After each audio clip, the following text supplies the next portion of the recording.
Hello guys, সবাই কেমন আছেন? আশা করি সবাই ভালো আছেন। তো আমি তেলের মধ্যে আমি গরম মশলা দিয়ে দিলাম।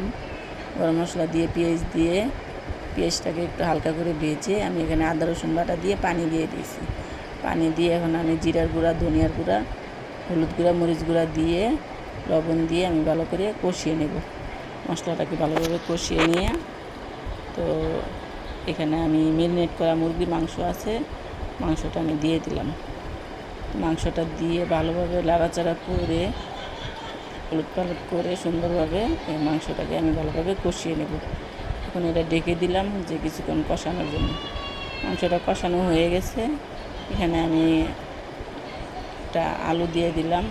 আলুটা দিয়ে আবার একটু কষিয়ে নেব। আলুটা হালকা সিদ্ধ হয়ে আসলে পরে আমি এখানে পানি দিব।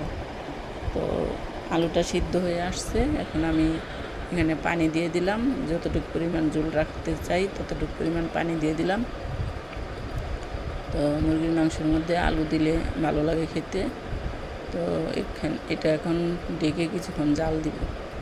জাল হয়ে গেলে আমার মাংস সিদ্ধ হয়ে গেছে, আলু ও সিদ্ধ হয়ে গেছে। এখন আমি জিরার গুঁড়া আর এলাচ ভেজে গুঁড়া করে দিয়েছি আর কিছু কাঁচামরিচ দিয়ে আমি এটাকে কিছুক্ষণ ডেকে জাল করব। মুরগির মাংস এভাবে কে কে খান পছন্দ করেন